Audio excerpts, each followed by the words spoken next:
Randy had it all, and then he lost everything. Ended up in a mental hospital. Can you imagine? The guy everyone admired.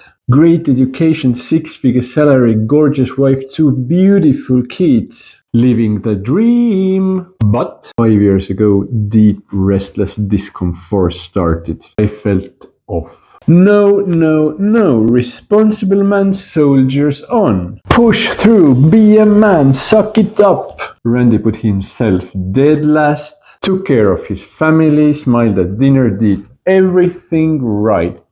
And inside, he was dying. Home didn't feel like home anymore. Marriage turned into a logistics meeting. The connection fading. The intimacy gone. But he couldn't say anything because he loved his family and didn't want to break them. Because the reputation among colleagues was just impeccable. Successful men don't complain. So at no cost could he let the world see him crack.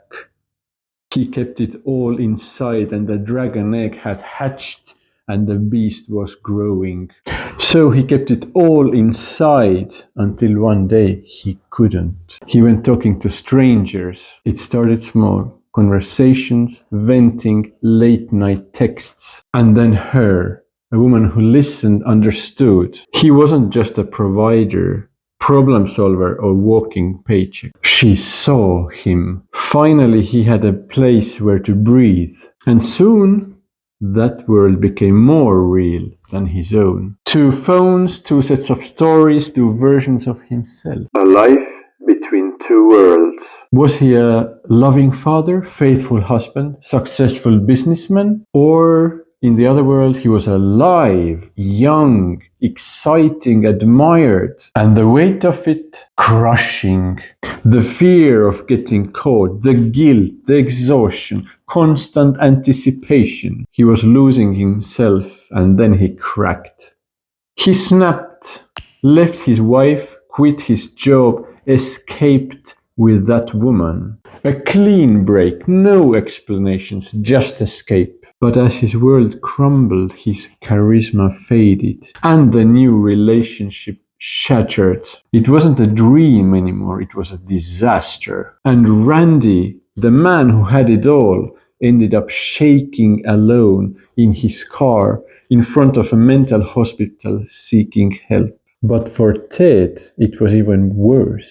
Or was it? Homeowner, respected academic, father, husband, doing everything right. His life was just perfect on paper. Just like Randy, he found an escape, a hideaway, but he chose a different path. After living a double life for a while, he decided to confess. He told her wife everything. A slap so hard he saw stars.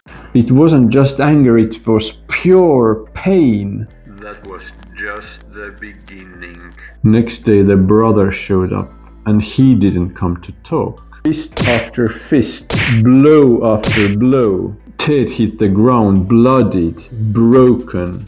Ted lay there covered in bruises, didn't fight back. With each strike, a part of his guilt, lies, double life was stripped away. He called it purification because for the first time in years he felt clean. The guy who beat him to a pulp came back, and not to fight, to apologize. The tough guy had been through something similar. Did the wife leave him?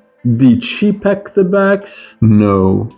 Ted was invited for a talk, a real talk. And that's when the real healing began.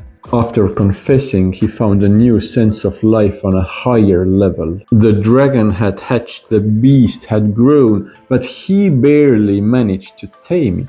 He did what Randy couldn't. To manage the situation, you have to find out what's the dragon food.